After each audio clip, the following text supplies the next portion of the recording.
Welcome to the Leo. తాజాగా మాజీ మంత్రి అలాగే వైసీపీ కీలక నేత అయినటువంటి పేర్నే నాని మీద అయితే కేసు నమోదైనట్టుగా తెలుస్తుంది. ఇప్పటి వరకు వైసీపీ పార్టీ అధికారంలో ఉంది కాబట్టి వాళ్ళు ఏం చేసినా కానీ అడిగే వాళ్ళు లేరు, కేసు పెట్టేవాళ్ళు లేరు కాబట్టి వాళ్ళు ఆడిందే ఆట పాడిందే పాటగా ఉంది. తాజాగా పేర్నే నాని కొంత ఒక బందరు పోలీస్ స్టేషన్ దగ్గరలో కొంత కావాలని గలాటా సృష్టించడమే కాకుండా అక్కడ ఎస్ఐ మీద కూడా దౌర్జన్యం, ఎస్ఐ చాణిక్య మీద దౌర్జన్యం చేసినట్టుగా ఒక కానిస్టేబుల్ ఇచ్చిన ఫిర్యాదు మేరకు కేసు అయితే నమోదు చేయడం జరిగింది. కేవలం వారి మీద దౌర్జన్యం చేయడమే కాకుండా ఆ స్టేషన్లోని ఆ ఫర్నిచర్ని ధ్వంసం చేయడం, అలాగే ఆధారాలు లేకుండా సీసీ కెమెరాలు ధ్వంసం చేయడం. అంటే ఏం జరిగిందనేది వీడియో రూపంలో ఉండకుండా ఉండటం కోసం సీసీ కెమెరాల ధ్వంసం కూడా చేశారు. సో దీనికి సంబంధించి కానిస్టేబుల్ ఇచ్చినటువంటి ఫిర్యాదు మేరకు అయితే చిలకలపూడి ఆ పోలీస్ స్టేషన్లో అయితే కేసు నమోదు చేయడం జరిగింది.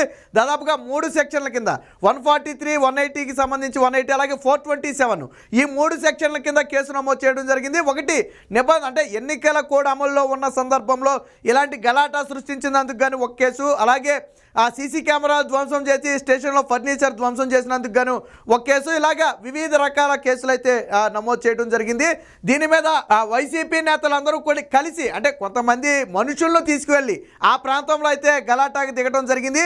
ఇక ఎన్నికలు దగ్గర పడుతున్న వేళ ఇక వైసీపీ నేతలు చేస్తున్న అరాచకాలు అన్నీ ఇన్ని కాదు. వాస్తవానికి రాష్ట్రంలో ప్రస్తుతానికి ఎలక్షన్ కమిషన్ ఆధ్వర్యంలో పవర్స్ అన్నీ ఉన్నప్పటికీ కూడా వైసీపీ నేతలు ఇంకా పవర్స్ అన్నీ మా చేతిలోనే ఉన్నాయి, మాకు ఎదురు లేదన్నట్టుగా వివరించడం అయితే జరుగుతుంది. దీని మీద ఎలక్షన్ కమిషన్ కూడా ఫిర్యాదు చేయాలని ఇప్పటికే తెలుగుదేశం పార్టీ నేతలు కూడా భావించారు. ఎందుకంటే ఈసారి ఎన్నికల్లో పేర్నే నాని బదులు వాళ్ళ కొడుకు పేర్నే కిట్టును అయితే రంగంలో దింపడం జరిగింది. ఎప్పుడైతే పేర్నే కిట్టిని అభ్యర్థిగా ప్రకటించారో ఆ వెనువెంటనే తాను చేస్తున్నటువంటి అంటే గతంలో తన తండ్రి అధికారాన్ని అడ్డం పెట్టుకుని తన తండ్రి మంత్రిగా ఉన్న సమయంలో చేసినటువంటి అరాచకాలన్నీ కూడా ఒక్కొక్కటిగా బయటకు వస్తున్నాయి. ముఖ్యంగా గంజాయి బ్యాచ్ మొత్తాన్ని కూడా పేర్ని నాని కొడుకు పేర్ని కిట్టు అంటే ప్రస్తుత ఎమ్మెల్యే అభ్యర్థి పెంచి పోషిస్తున్నాడు. వారి ద్వారా సమాజంలో అనేక దుర్ఘటనలు జరిగాయి. తర్వాత తన తండ్రి అధికారాన్ని అడ్డం పెట్టుకుని వాటి మొత్తాన్ని కూడా కనపడకుండా మాఫీ చేసే ప్రయత్నం చేశాడని తీవ్రస్థాయి ఆరోపణలు అయితే రావడం జరిగింది.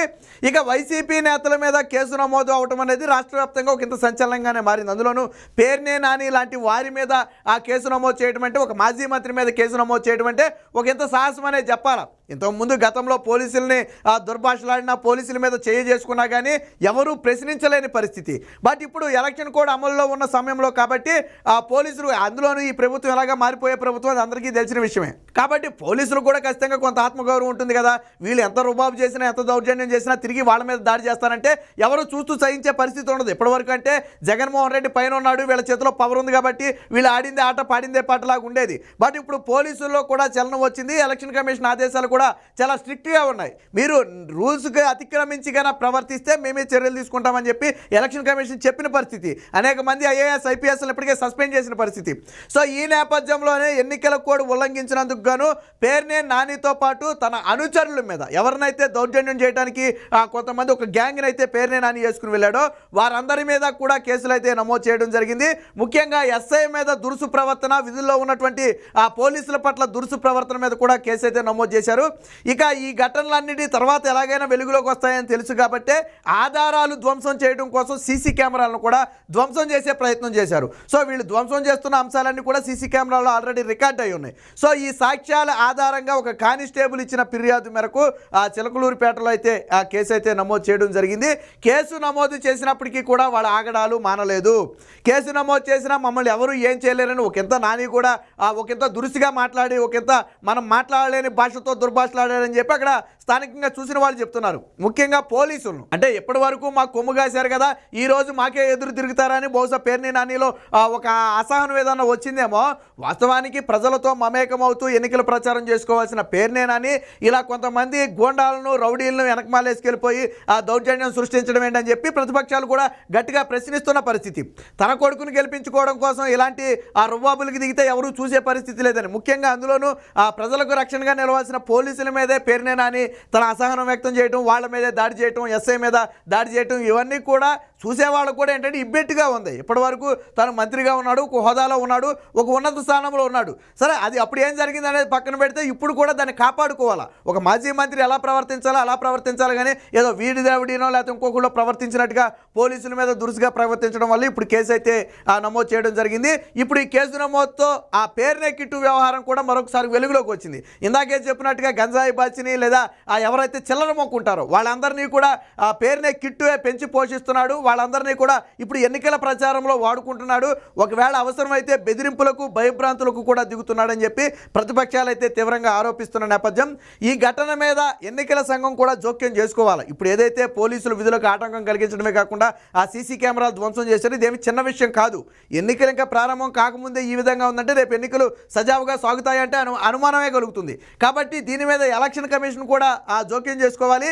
జరిగిన ఘటన పట్ల వివరణ కోరాలి. ఎందుకంటే ఆయన కొడుకే ఇప్పుడు ఎమ్మెల్యే అభ్యర్థిగా బరిలో ఉన్నాడు కాబట్టి ఖచ్చితంగా ఆయన ఒక బాధ్యతాయుతమైన ఎమ్మెల్యేగా ప్రస్తుతం ఉన్నాడు కాబట్టి ఆయనకు కూడా నోటీసులు ఇచ్చి వివరణ తీసుకోవాలి.